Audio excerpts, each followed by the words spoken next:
ಹೆಚ್ಚು ಕಡಿಮೆ ಇದು ಒಂದು ಕಿತ್ತು ಒಂದು 5 ತಿಂಗಳಾಗಿದೆ. 5 ತಿಂಗಳಾಗಿದೆ ಇದು ನೋಡಿ ಹೇಗಿದೆ ಹಾಗೆ ಚೆನ್ನಾಗಿದೆ. ಅದೇ ಥರ ಇದು ನಮ್ಮ ಕೊಡಗಲ್ಲಿ ಒಂದು ಹಾರ್ಟ್ ಶೇಪಲ್ಲಿ ಇರುವಂಥ ಒಂದು ಕುಂಬಳಕಾಯಿ. ಇದು ಗದಾ ಸೋರೆ ಅಂತೇಳಿ, ಹನುಮಾನ್ ಗದಾ ಸೋರೆ ಅಂತೇಳಿ. ಇದು ನಮಗೆ ಮಧ್ಯಪ್ರದೇಶದಿಂದ ಒಬ್ರು ಸ್ನೇಹಿತರು ಬೀಜ ಕಳಿಸಿ ಕೊಟ್ಟಿದ್ರು. ಗದಾ ಸೋರೆ ಅಂತೇಳಿ ಇದು ವಾರಣಾಸಿಯಿಂದ ಬಂದಿದೆ, ಇದು ಅಯೋಧ್ಯದಿಂದ ಬಂದಿದೆ ಬೀಜ. ಇದು 7 ಅಡಿ ಬರುತ್ತೆ. ಇದು ಹೆಚ್ಚು ಕಡಿಮೆ ನನಗೆ ನಮ್ಮ ಮನೇಲಿ ಒಂದು 4 ಅಡಿ ಗಂಟೆ ಬಂದಿದೆ. ಇದು ಬಂದು ಕ್ಯಾರೋಲಿನಾ ರೀಪರ್, ಜಗತ್ತಿನ ಕಾರದ ಮೆಣಸು. ಅಷ್ಟು ಖಾರ ಇರುತ್ತೆ ಇದು.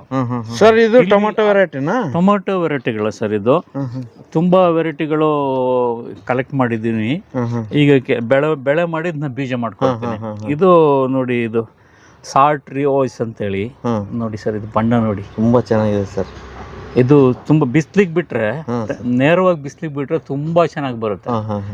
ಅಂದ್ರೆ ಇಲ್ಲಿ ಬಿಸಿಲು ನಾವು ಕವರ್ ಮಾಡ್ಲೇಬೇಕಾಗುತ್ತೆ ಬೀಜಗಳ ಉತ್ಪಾದನೆ ಮಾಡಬೇಕು ಅಂದ್ರೆ. ಅದರಿಂದ ಈ ತರ ಇದೆ. ಶೇಡ್ ಯಾವ ತರ ಇದೆ ನೋಡಿ.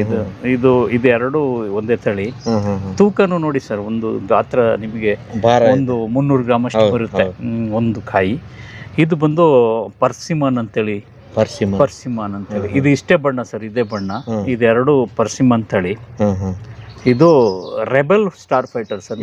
ಒಂಥರ ವಿಶೇಷ. ಇದು ಹೀಗೆ ಇಷ್ಟೇ ಸರ್. ಇದು ಹಣ್ಣಾಗೋಯ್ತು, ಇದು ಮಾಗಿದೆ. ಇದು ನೋಡಕ್ಕೆ ಯಾವ್ದೋ ಒಂದು ಹಣ್ಣಿನ ತರ. ಹೌದು, ಇದು ಒಂಥರ ತುಂಬಾ ಡಿಫ್ರೆಂಟ್, ಅದ್ಭುತವಾಗಿರುತ್ತೆ ಸರ್.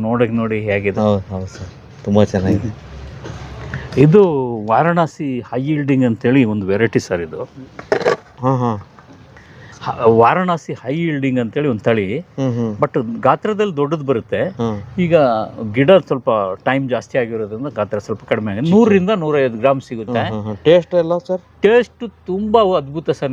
ನೀವು ತಿಂದಿದ್ರಿ ಇದನ್ನ, ಅದ್ಭುತವಾಗಿರುತ್ತೆ. ಪ್ಲಸ್ ಇನ್ನೊಂದು ವಿಶೇಷ ಅಂದ್ರೆ, ಮನೆಗೆ ಒಂದು ಗಿಡ ಇದ್ರೆ ಒಂದು 7ರಿಂದ 8 ಕೆಜಿ ಸಿಗುತ್ತೆ ಸರ್. ಒಂದೇ ಗಿಡದಲ್ಲಿ 7ರಿಂದ 8 ಕೆಜಿ ಸಿಗುತ್ತೆ ಸರ್. ಅಷ್ಟು ಕಾಯಿಗಳು ಬಿಡುತ್ತೆ ಸರ್. ಇದೊಂದು ಕುಂಬಳಕಾಯಿ. ಇದೇನು ಸರ್ ಡಿಫ್ರೆಂಟ್ ಇದೆ? ಇದು ಬೀಜ ಇಲ್ಲಿ ಮಾತ್ರ ಇರ್ತದೆ ಸರ್. ಇದು ತಾಹಿತಿಯನ್ ಪಂಪ್ಕಿನ್ ಅಂತ ಹೇಳ್ತಾರೆ. ತಾಹಿತಿ ಅಂತ ಹೇಳಿದ್ರೆ ಒಂದು ಐಲ್ಯಾಂಡ್ ಇದೆ ಆಸ್ಟ್ರೇಲಿಯಾದಿಂದ ಸ್ವಲ್ಪ ಮುಂದಕ್ಕೆ. ಒಂದು ಚಿಕ್ಕ ಒಂದು ಐಲ್ಯಾಂಡ್ ಇದೆ, ಅಲ್ಲಿಯ ತಳಿ ಇದು. ಇದು ಬೀಜ ನಾನೇ ಇಲ್ಲಿ ಬೆಳೆದು ಇಟ್ಕೊಂಡಿದ್ದೀನಿ. ಹೆಚ್ಚು ಕಡಿಮೆ ಇದು ಒಂದು ಕಿತ್ತು ಒಂದು 5 ತಿಂಗಳಾಗಿದೆ. 5 ತಿಂಗಳಾಗಿದೆ ಇದು ನೋಡಿ ಹೇಗಿದೆ ಹಾಗೆ ಚೆನ್ನಾಗಿದೆ. ಅದೇ ಥರ ಇದು ನಮ್ಮ ಕೊಡಗಲ್ಲಿ ಒಂದು ಹಾರ್ಟ್ ಶೇಪಲ್ಲಿ ಇರುವಂಥ ಒಂದು ಕುಂಬಳಕಾಯಿ. ಇದು ಒಂದು 2.5ರಿಂದ 3 ಕೆಜಿ ಗಂಟೆ ಬೆಳೀತದೆ. ಡಿಫ್ರೆಂಟ್ ಇದೆ ಸರ್. ಡಿಫ್ರೆಂಟ್. ಇದರಲ್ಲಿ ಒಂದು 25 ಕೆಜಿ ಬೆಳೆಯೋದು ಇದೆ, ಮತ್ತೆ 208 ಕೆಜಿ ಬೆಳೆಯುವಂಥ ತಳಿನೂ ಇದೆ. ಈಗ ನನ್ನ ಹತ್ರ ಇದೆ ಒಂದು 600 ಕೆಜಿ ಬೆಳೆಯುವಂಥ ಕುಂಬಳಕಾಯಿ ಇದೆ. ಅದನ್ನು ಈಗ ಬೀಜ ಕಲೆಕ್ಟ್ ಮಾಡಲಿಕ್ಕೆ ಟ್ರೈ ಮಾಡ್ತಾ ಇದ್ದೀನಿ. ಅಂದ್ರೆ ವೈವಿಧ್ಯತೆಗಳನ್ನ ಜನರು ನೋಡ್ಲಿ ಅನ್ನೋ ಇದರಲ್ಲಿ ಮಾಡ್ತಾ ಇದ್ದೀನಿ. ನೋಡಿ, ನಾವು ಅಲ್ಲಿ ಗಿಡದಲ್ಲಿ ಒಂದು ಬೂದಿ ಕುಂಬಳಕಾಯಿ ನೋಡಿದ್ವು. ಅದು ಉರುಟಾಗಿರ್ತದೆ ಆಹಾರಕ್ಕೆ. ಇದು ನೋಡಿ, ಇದು ಮೆಡಿಸಿನಲ್ ಆಶ್ ಗಾರ್ಡ್. ಇದು ಬಂದು ನಿಮಗೆ ಜ್ಯೂಸ್ ಮಾಡಿ ಕುಡಿಲಿಕ್ಕೆ. ಇದು ಕೇರಳದಲ್ಲಿ 200 ರೂಪಾಯಿಗೆ ಒಂದು ಕಾಯಿ ಮಾರಾಟ ಮಾಡ್ತಾರೆ, ಒಂದು ಕಾಯಿಗೆ.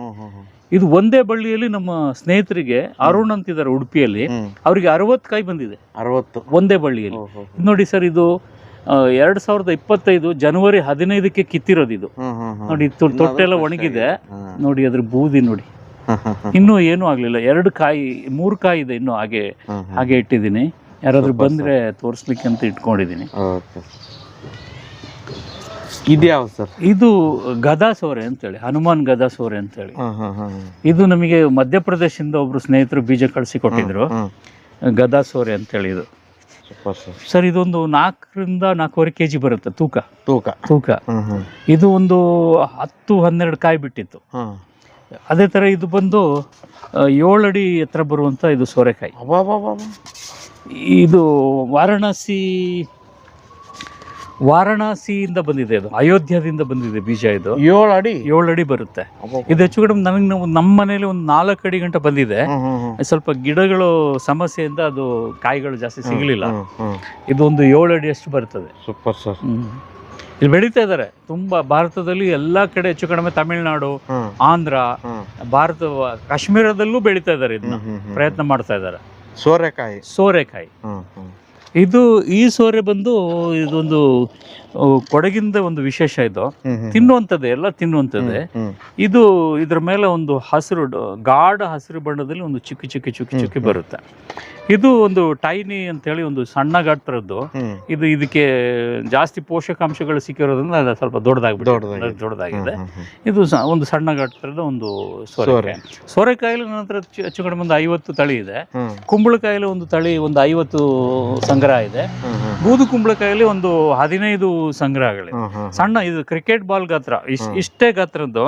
ಹೆಚ್ಚು ಕಡಿಮೆ ಬೂದು ಕುಂಬಳ ಅಂದ್ರೆ ಇಷ್ಟೇ ಗಾತ್ರದ ಬೂದು ಕುಂಬಳಕಾಯಿ ಇದೆ, ಚಿಕ್ಕದಿದೆ.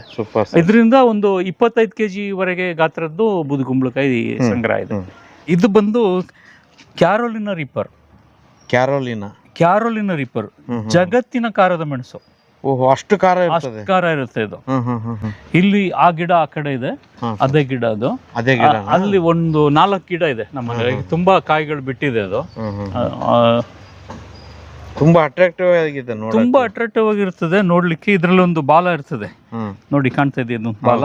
ಈಗ ಒಂದು ಬಾಲ ಬರ್ತದೆ, ತುಂಬಾ ಚೆನ್ನಾಗಿರ್ತದೆ ನೋಡಿ. ಒಂದು ನಿಮಿಷ ನೋಡಿ. ಇದು ಚಾಕ್ಲೇಟ್ ಬಣ್ಣದ್ದು. ನಾರ್ಮಲ್ ಆಗಿ ಕೆಂಪು, ಬಿಳಿ, ಮತ್ತೆ ಪೀಚ್ ಕಲರ್, ಯೆಲ್ಲೋ, ಇದೆಲ್ಲವೂ ಇದರಲ್ಲಿ ಬಣ್ಣಗಳಿದೆ. ಈಗ ನನ್ನ ಹತ್ರ 2 ವೆರೈಟಿ ಇರೋದು, ಒಂದು ಕೆಂಪು, ಒಂದು ಈ ಬಣ್ಣದ, 2 ಬಣ್ಣದ ನನ್ನ ಹತ್ರ ಇದೆ. ಸರ್ ಇದು ಪ್ರಿಸರ್ವ್ ಮಾಡ್ಬೇಕಲ್ವಾ, ಬೀಜಗಳನ್ನ ಪ್ರಿಸರ್ವ್ ಮಾಡ್ಕೊಳ್ಳುವಂಥದ್ದು. ಇದು ಫ್ರಿಡ್ಜ್ ಅಲ್ಲಿ ಇದ್ರೆ, ಫ್ರಿಡ್ಜ್ ಏನಕ್ಕೆ ಫ್ರಿಡ್ಜ್ ಅಂತ ಹೇಳಿದ್ರೆ, ಒಂದು ಬೀಜ ಅದು ಉಳ್ಕೊಳ್ಬೇಕಾದ್ರೆ ಅಂದ್ರೆ ನಿರಂತರವಾಗಿ ಅದು ವಯಬಿಲಿಟಿ ಅದನ್ನ ನಿಂತ್ಕೊಳ್ಬೇಕಾದ್ರೆ ಬೀಜಕ್ಕೆ ಕತ್ತಲಿರ್ಬೇಕು ಮತ್ತೆ ತಂಪಾಗಿರ್ಬೇಕು. ಆ ತಂಪಾಗಿದ್ರೆ ಮಾತ್ರ ನಿಮಗೆ ಬೀಜಗಳು ಉಳ್ಕೊಬಿಡುತ್ತೆ. ಪ್ರತಿಯೊಂದು ಬೀಜನು ನಾವು ಕ್ಲೀನ್ ಮಾಡಿ ಪ್ಯಾಕ್ ಮಾಡಿ ಡಾಕ್ಯುಮೆಂಟ್ ಮಾಡಿ ಇಟ್ಟಿರ್ತೀವಿ ಸರ್. ಪ್ರತಿಯೊಂದು ಬೀಜನು ನೋಡಿ ಹೀಗೆ ಕ್ಲೀನ್ ಮಾಡಿರ್ತೀವಿ. ಚಿಕ್ಕ ಚಿಕ್ಕ ಬೀಜಗಳನ್ನು ನಿಮಗೆ ಕ್ಲೀನ್ ಮಾಡಿ ಎಲ್ಲ ಡಾಕ್ಯುಮೆಂಟ್ ಮಾಡಿ, ಎಷ್ಟು ಪರ್ಸೆಂಟೇಜ್ ಹುಟ್ಟುತ್ತೆ, ಮೊಳಕೆ ಬರುತ್ತೆ, ಅದೆಲ್ಲ ಹಾಕಿರ್ತೀವಿ ನೋಡಿ. ಹೀಗೆಲ್ಲ ಈಗ ಹೊಸದಾಗಿ ಹೀಗೆ ಮಾಡಿದ್ದೀವಿ ನೋಡಿ. ಡ್ರಮ್ ಸ್ಟಿಕ್ 70% ಜರ್ಮಿನೇಷನ್, ಯಾವ ಡೇಟು, ಯಾವಾಗ ನಮ್ಮ ಹತ್ರ ನಾವು ಕಲೆಕ್ಟ್ ಮಾಡ್ಕೊಂಡಿರೋದು, ಮತ್ತು ಯಾವಾಗ ನಾವು ಟೆಸ್ಟ್ ಮಾಡಿರೋದು, ಇದೆಲ್ಲ ಮಾಡಿ ನಾವು ಯಾವುದು ಟೆಸ್ಟ್ ಮಾಡಿ ಒಂದು ಮೊಳಕೆ ಬರ್ತದೆ ಅದು ಮಾತ್ರ ಜನರಿಗೆ ಕೊಡ್ತೀವಿ ಸರ್. ಇದೆಲ್ಲ ಸ್ಟೋರ್ ಮಾಡಿದ್ದೀವಿ ಸರ್. ಈಗ ಈ ಫ್ರಿಡ್ಜ್ಗಳಲ್ಲೂ ಇದೆ, ಈ ಫ್ರಿಡ್ಜ್ಗಳಲ್ಲಿದೆ ನೋಡಿ. ಇದೆಲ್ಲ ಇದು ಬದನೆಕಾಯಿ. ಇದು ಬದನೆಕಾಯಿ ನನ್ನ ಹತ್ರ ಈಗ 275 ತಳಿಗಳಿದೆ ನನ್ನ ಹತ್ರ. 275 ತಳಿಗಳಿದೆ. ಅದರಲ್ಲಿ ಈಗ ಒಂದು 105 ತಳಿಗಳನ್ನ ಮಾರಾಟ ಮಾಡ್ತಾ ಇದ್ದೀನಿ. ಇನ್ನೊಂದು 9 ತಳಿ ಹಾಕಿದ್ದೀನಿ. ಅಂದ್ರೆ ಜಾಗದ ಕೊರತೆ ಇರೋದ್ರಿಂದ ಅಷ್ಟು ತಳಿಗಳು ಒಂದೇ ಸರಿ ನಾವು ಬಿಡುಗಡೆ ಮಾಡ್ಲಿಕ್ಕೆ ಆಗ್ತಾ ಇಲ್ಲ. ಇದು ಬಂದು ನಿಮಗೆ ಪೂರ್ತಿ ಇದು ಸೌತೆಕಾಯಿ ತಳಿಗಳು. ಈಗ ನೀವು ಗಮನಿಸಿ ಯಾವ ತರ ಕ್ಲೀನ್ ಇರುತ್ತೆ ಬೀಜಗಳು ಅಂತೇಳಿ. ಸೂಪರ್ ಸರ್ ನೋಡಿ. ಹೀಗೆ ಇಲ್ಲಿ ಟೊಮೆಟೊ ಬೀಜಗಳು ಮಾಡಿಟ್ಟಿದ್ದೀನಿ ನೋಡಿ. ಟೊಮೆಟೊ ಅಂದ್ರೆ ಎಲ್ಲ ಬೀಜಗಳಲ್ಲಿ ಕಸ ಕಡ್ಡಿ ಏನು ಇರಬಾರ್ದು, ಕ್ಲೀನ್ ಇರಬೇಕು, ಮಿಕ್ಸ್ ಆಗಬಾರ್ದು. ಮತ್ತೆ ನಮ್ಮ ಇದು ರೆಪ್ರೆಸೆಂಟ್ ದೇಶನ ಮಾಡಬೇಕು. ಬೀಜ ಒಂದು ಬೀಜ ಅಂದ್ರೆ ನಮ್ಮ ದೇಶದ ಬೀಜಗಳು ಅಂದ್ರೆ ಒಂದು ರೆಪ್ರೆಸೆಂಟ್ ಮಾಡೋ ಒಂದು ವಿಧಾನದಲ್ಲಿ ಇದನ್ನ ಮಾಡ್ತಾ ಇದ್ದೀನಿ. ಇನ್ನು ನಿಮಗೆ ನೋಡಿ ಇದು ಬೂದು ಕುಂಬಳಕಾಯಿ ಬೀಜ. ನೀವು ನಾರ್ಮಲ್ ನೋಡಿ ಹೇಗೆ ಇರ್ತದೆ ಆ ಕ್ಲೀನ್ಲಿನೆಸ್ ನಿಮಗೆ. ಅದು ಒಣಗಕ್ಕೆ ಇಟ್ಟಿರೋದು ಅಂತದ್ದು. ಇದೊಂದು 10-15 ದಿನ ಒಣಗಿಸಿ ಪ್ಯಾಕ್ ಮಾಡಲ್ಲ. ಒಣಗಿಸಿದ ಮೇಲೆ ಇದಕ್ಕೆ ಜರ್ಮಿನೇಷನ್ ಟೆಸ್ಟ್ ಮಾಡಿ ಎಷ್ಟು ಪರ್ಸೆಂಟೇಜ್ ಇದೆ ಅಂತೇಳಿ ಈಗ ಡಾಕ್ಯುಮೆಂಟೇಶನ್ ಮಾಡ್ತೇನೆ. ಹೀಗೆ ಮಾಡಿ ಇದಕ್ಕೆ ಹೀಗೆ ಸ್ಟಿಕ್ಕರ್ ಹಾಕಿ ಇಟ್ಟಿದೀವಲ್ಲ, ಹೀಗೆ ಇದನ್ನ ಡಾಕ್ಯುಮೆಂಟೇಶನ್ ಮಾಡಿ ಮತ್ತೆ ಅದನ್ನ ಫ್ರಿಡ್ಜ್ ಅಲ್ಲಿ ಇಡ್ತೀವಿ.